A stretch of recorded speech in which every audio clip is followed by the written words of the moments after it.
Enlace vía Zoom con el antropólogo y escritor, antropólogo y sociólogo, doctor en sociología, y déjeme decirle, uno de los investigadores eméritos de la Universidad Nacional Autónoma de México, antropólogo y sociólogo de izquierda. Roger, un gusto saludarle.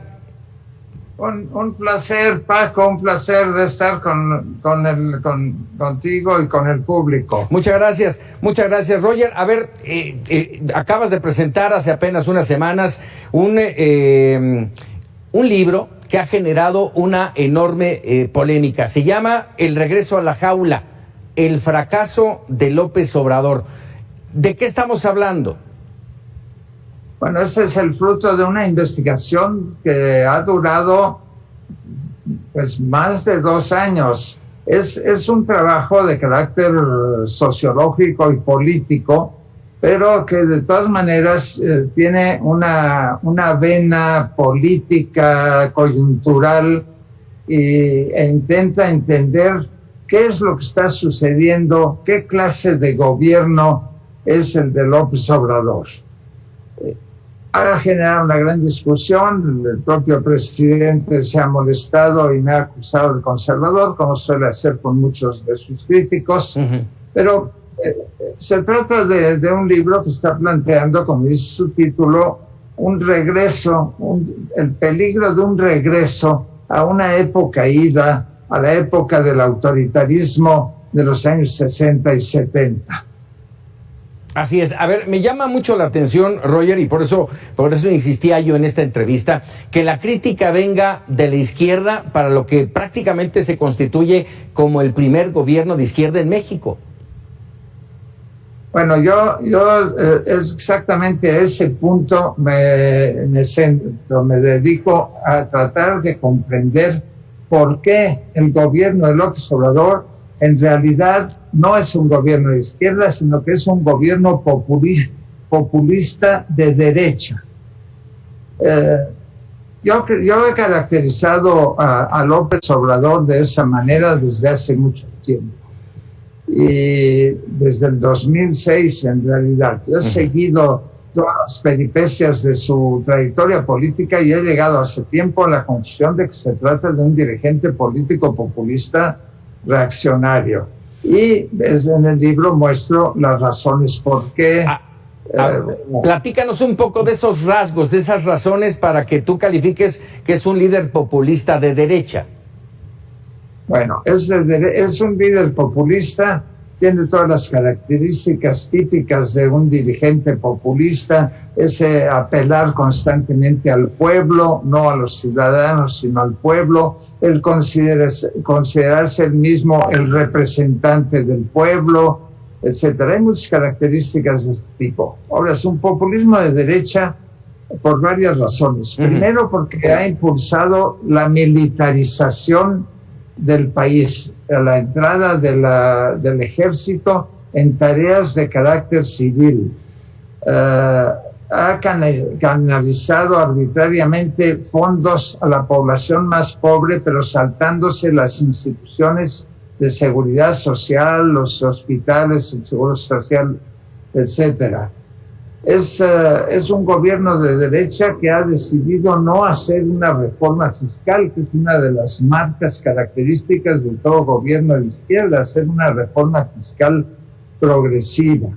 Es un gobierno de derecha porque plantea una constitución moral ahora transformada en una guía ética que parece sacada del arcón de los abuelitos del siglo XIX, es una moralina reaccionaria notable. Es de derecha porque tiene una actitud claramente antifeminista. Todo este escándalo de Salgado Macedonio ha mostrado una actitud antifeminista de carácter machista que es verdaderamente lamentable. Y así podría seguir yo enumerando una serie de elementos.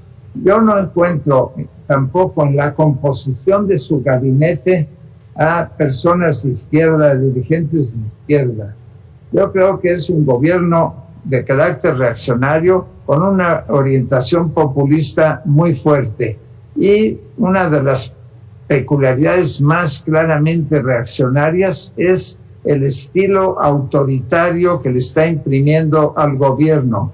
Hay una deriva autoritaria que se ve en cómo avasalla desde luego al poder legislativo, que lo logró con malas mañas, pero ahora está intentando también avasallar al poder judicial.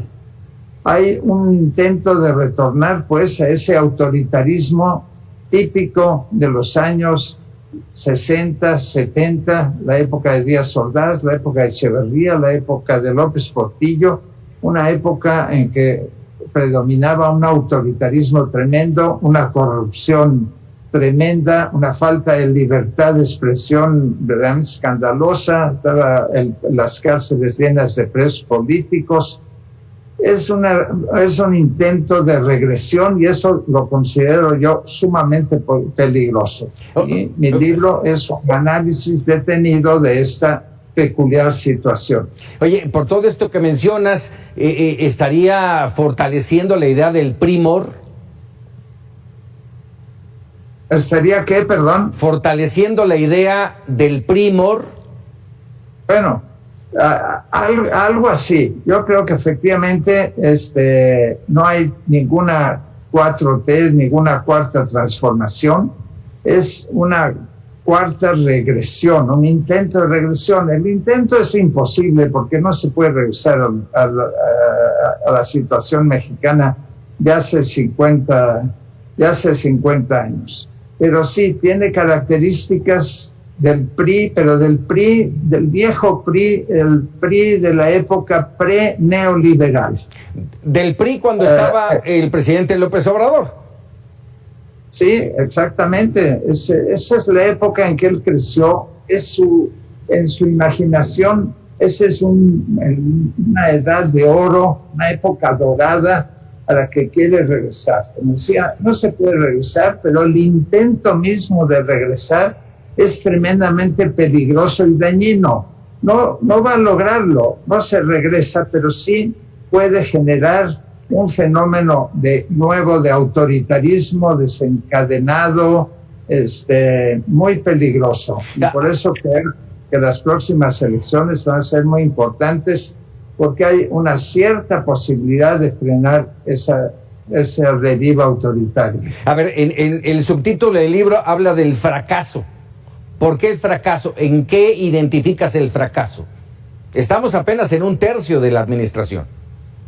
Exactamente, pero yo hablo de un fracaso porque estoy planteando que el propósito central, manifiesto de la cuarta transformación es una cuarta transformación al nivel de la independencia, de la reforma juarista o de la Revolución Mexicana. Y yo no encuentro ningún rasgo, nada que se pueda siquiera acercar o asemejar a esas importantes transformaciones. En ese sentido, es un fracaso. No hay tal, es un cuento, es el parto de los montes. No hay tal cuarta transformación. Sí hay una retórica que quiere restaurar viejos tiempos y una retórica autoritaria, antiintelectual también, porque el presidente no soporta a sus críticos. En ese sentido es que creo que hay una regresión y un fracaso. Ahora, desde el punto de vista del poder que está adquiriendo cada vez más, avasallando a los otros poderes, al poder legislativo y al poder judicial, ahí se podría decir que está teniendo un cierto éxito. Un éxito que yo espero que sea frenado en las próximas elecciones de junio.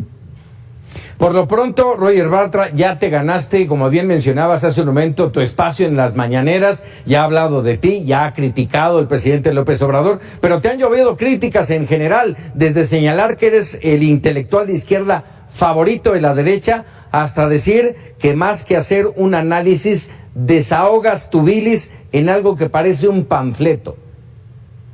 Sí, bueno, eso es un pequeño intelectual pejista, se ha enojado mucho Yo creo que es el único intelectual o vocero de la 4T, del pejismo, digamos, del obradorismo, que ha contestado. Y ha contestado, como tú mismo lo señalabas, con groserías. Así es. Porque mi libro es a todas luces un análisis muy detenido y cuidadoso y pormenorizado de la situación política actual. Es el trabajo de un sociólogo, es un trabajo fruto de una investigación muy detenida que ha durado un par de años.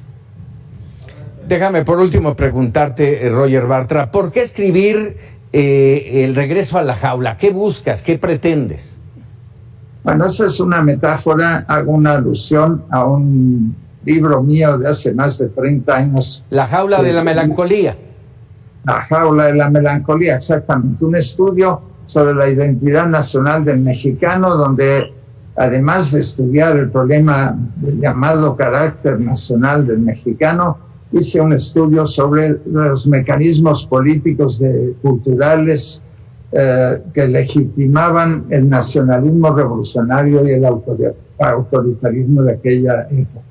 Y he titulado el nuevo libro Regreso a la jaula justamente porque estoy observando un intento de regresar a la época que yo creía que ya estaba muerta, que ya se había acabado, pero observo sí un intento de regresar a esa jaula de la melancolía, a esa exaltación nacionalista, revolucionaria, autoritaria, que caracterizaba al gobierno de los largos años, décadas de dominio del partido oficial, del PRI, del nacionalismo revolucionario.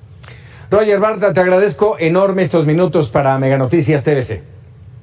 Muchas gracias por la invitación. Yo agradezco la invitación. Hasta muy pronto, Paco. Saludos. Muchísimas gracias, Roger Bartra. Continuamos con más información.